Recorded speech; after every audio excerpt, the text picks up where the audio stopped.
రోజే కలెక్టర్ పై గుర్తు తెలియని దుండగుల దాడి. అది రాజప్ప పని అనుకుంటున్న జనం. కలెక్టర్ కు ఎటువంటి గాయాలు కాలేదని గుంటూరు జిల్లా కలెక్టరేట్ ధృవీకరించింది.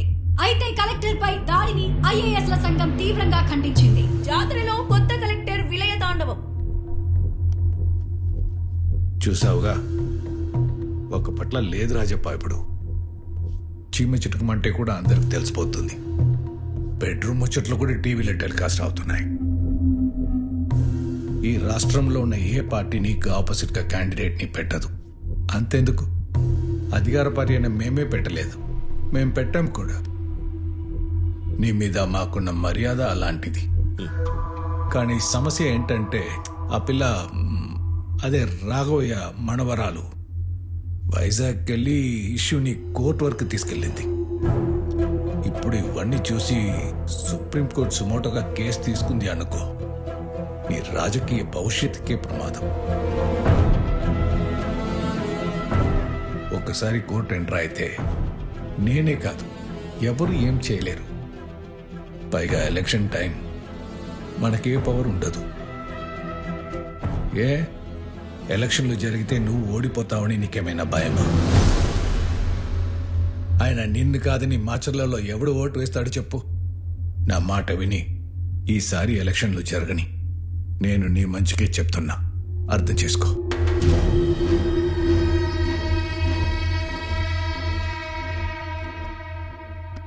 నువ్వు చెప్పినట్టే చేశా. రాజప్ప ఎలక్షన్లకి ఒప్పుకున్నట్టే. అది చాలు సార్, మిగతా అది నేను చూసుకుంటాను. ఎన్నేళ్ళు మేము ఎవరు అధికారంలో ఉన్నా వాడి అరాచకాల్ని ఆపలేకపోయాం. కానీ నిన్ను చూస్తే ఆపగలనే నమ్మకం కలుగుతుంది. ఏది ఏమైనా అక్కడ ఎలక్షన్లు జరగాలి. దానికి నా సపోర్ట్ నీకు ఎప్పుడూ ఉంటుంది. All the best.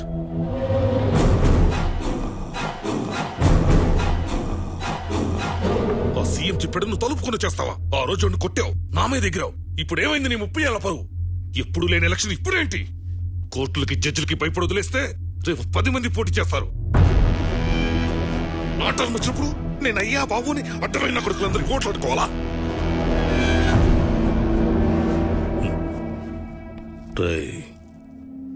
రౌడీజం వేరు, రాజకీయం వేరు. రాజకీయం చేయాలంటే ఇప్పుడు ఏం చేయాలో తెలుసుండాలి. ఈ ఒక్కసారి సీఎం చెప్పింది నమ్ముదాం. తేడా వస్తే మన పద్ధతి మనకుందిగా.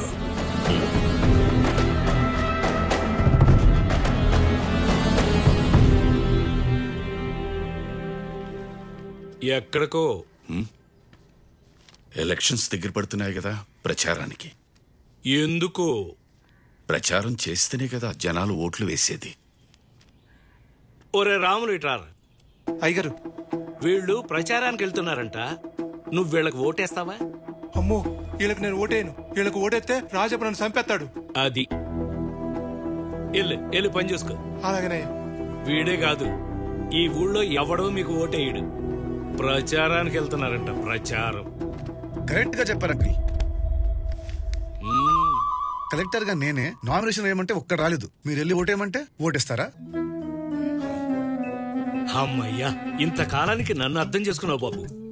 ఒరే నరేందర్, మొత్తానికి మీ వాడు మన దారికి వచ్చాడు. ఇప్పుడున్న పరిస్థితిలో మీకు ఓట్లు పడాలంటే ప్రచారం చేయాల్సింది జనాల్లో కాదు, మరెక్కడ? రాజప్ప ఇంట్లో. ఒరే నరేందర్, చెప్పరా సురేందర్. ఆ గోడ మీద నీకేం కనిపిస్తుంది? పోయినోళ్ళు 2 ఫోటోలు. మరి నాకేంట్రా 4 కనిపిస్తున్నాయి? డిస్కషన్ ఏంటి? నన్ను ఇన్వాల్వ్ చేయరా? 5.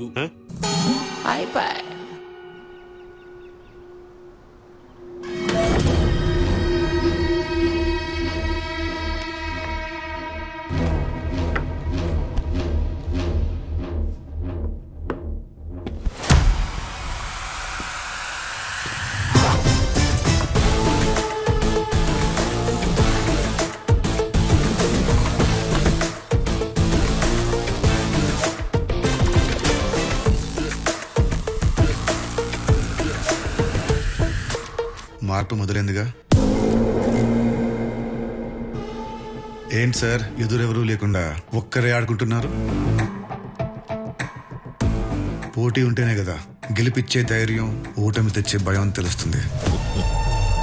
ఈ రాజప్ప మీద గెలవాలంటే అది రాజప్పే అయి ఉండాలి. అందుకే పోటీలో ఎవరిని ఉండనివ్వను. అబ్బా, పబ్లిక్ లో కూడా సేమ్ టాక్. ఇక్కడ ఎలక్షన్లు అంటే కొట్లాటలు, గొడవలు, అల్లర్లని. కానీ శాంతియుతంగా ఎలక్షన్లు జరిపించడమే మా రెస్పాన్సిబిలిటీ.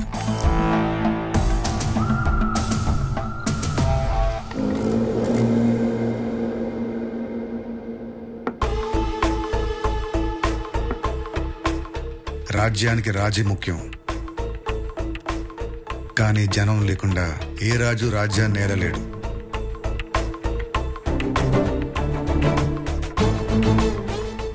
రాజుకి బలం జనం అవ్వాలి, కానీ జనం భయం రాజు అవ్వకూడదు. Hi bro, how are you? Long టైమా?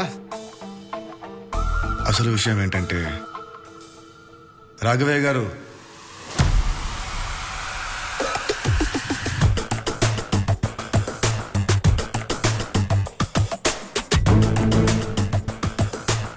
రండి సార్, కూర్చోండి.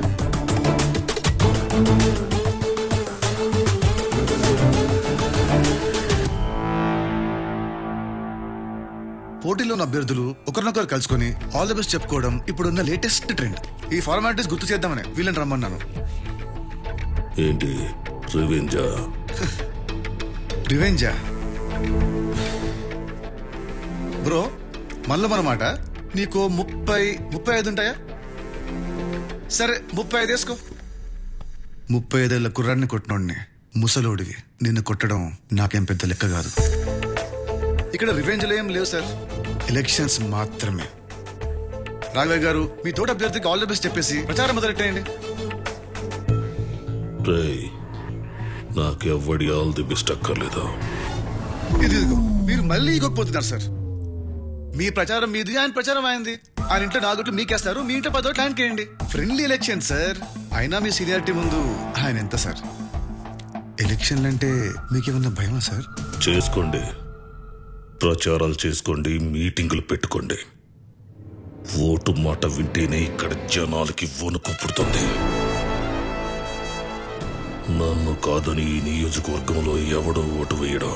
మరి ఇంకేంటి సార్, మీ ధైర్యం మీది, ఆయన ప్రయత్నం అయింది. 30 ఏళ్ల తర్వాత ఎలక్షన్లు జరుగుతున్నాయి. పేరుకు మాత్రం ఎలక్షన్లో. ఏది ఏమైనా గెలుపు నాదే. ఎవరు కాదన్నారు? మీరే గెలవండి సార్. గెలుపడం గురించి కాదు సార్, ఎలక్షన్స్ జరగటం నాకు ముఖ్యం. రాఘవయ్య గారు, మీరు మొదలు పెట్టండి.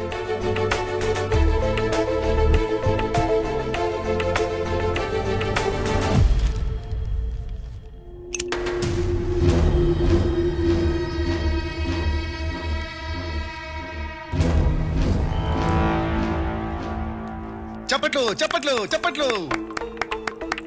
రాఘవయ్య గారు, కంగ్రాట్స్ అండి. మీ కాగడా గుర్తును ఆయన వెలిగించి జ్యోతి ప్రజ్వలన చేశాడు. ఇక మీకు తిరిగే లేదండి. పదండి, మీరు సూపర్ సార్. పదండి పదండి పదండి.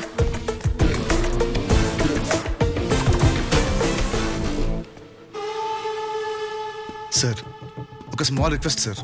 అంత సీరియస్ మ్యాటర్ ఏం కాదు, ఫ్యామిలీ మ్యాటర్. ఇందాకటి నుంచి మీ వాడు కసికసిగా చూస్తున్నాడు, వేసేద్దామని. వాడికి పెళ్లి చేసేయండి సార్, ప్లీజ్ సార్. ఆ కళ్ళల్లో కసి అబ్బా తట్టుకోలేకపోతున్నాను సార్. ఓకే బ్రో, నువ్వు ప్రయత్నాల్లో ఉండు, సరేనా?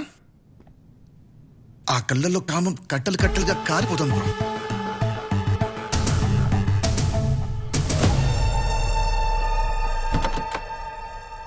సార్, ఒకసారి పెన్ ఇస్తారా?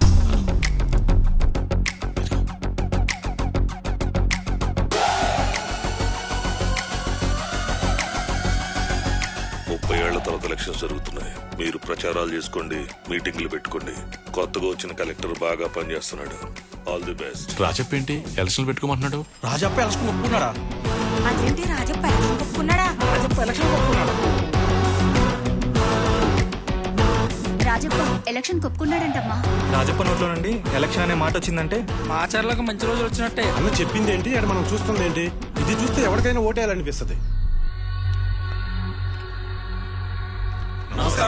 ఏంటి ఊళ్ళో ఉన్న పెద్ద మనుషులందరూ ఇలా వచ్చారు? మొదటిసారి మన మాచర్లకు ఎలక్షన్లు వస్తాయన్న నమ్మకం వచ్చింది రాఘవయ్య గారు. అంతా కలెక్టర్ గారి వల్లే. మీరు చాలా గట్టివారు రాఘవయ్య గారు. రాజప్పకే ఎదురు తిరిగి నిలబడ్డారు. ఈ రోజు నుంచి మీ పోరాటంలో మేమందరం కలిసి వస్తాం రాఘవయ్య గారు. చాలా సంతోషం.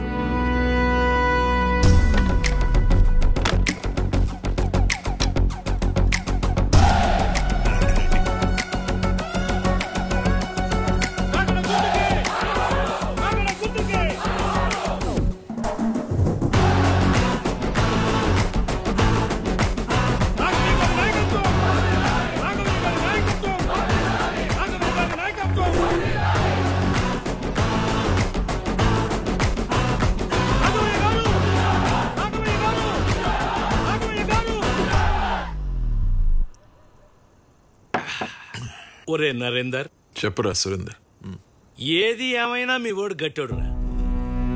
చచ్చిన పావులో కూడా చలనం తెప్పించాడు. ఆ జనమేంది, ఈ ప్రచారం ఏంటి, నేను కల్లో కూడా ఊహించలేదురా. అరే నరేందర్, చెప్పరా సురేందర్. పిలిచింది ఇక్కడ. హే గుంతలక్కడి. ఏంట్రా గురునాథం? ఈయన గ్రహం బిల్లు, ఈయన కాలింగ్ బిల్లు. సురేందర్ నరేందర్ అనుకుంటున్నా. ఆ ఫ్రస్ట్రేషన్ మాత్రం ఎవడు కక్కలేదు ఇక్కడ. ఏమైందయ్యా? నీ కొడుకు కొట్టాడని సారి కోసం వస్తే ఆ సారీ చెప్పకుండా తప్పించి తిరుగుతున్నాడు. ఈ రోజు ఎలాగైనా వారితో సారీ చెప్పించుకుంటా, లేకపోతే రేపు పొద్దున కల్లా ఈ ఊరదిలి మా ఇంటికి వెళ్ళిపోతా. అప్పుడు తెలుస్తుంది నా వాల్యూ ఏంటో. బంగారు హుండీని చిల్లర కోసం వాడుతున్నారు సురేందర్ నరేందర్. ఇక్కడ ముఖద్రగ సికందర్, శంషేర్, బ్రహ్మాస్త్ర. పిచ్చిన కొడుకు.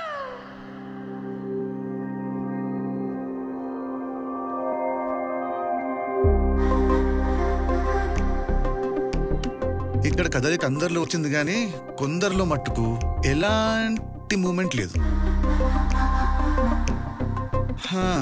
మనకి ఫాలోయింగ్ పెరిగిందని ఆనందపడాలో లేదా మనం ఫాలో అవుతున్న వాళ్ళు పడట్లేదని బాధపడాలో అస్సలు అర్థం కావట్లేదు.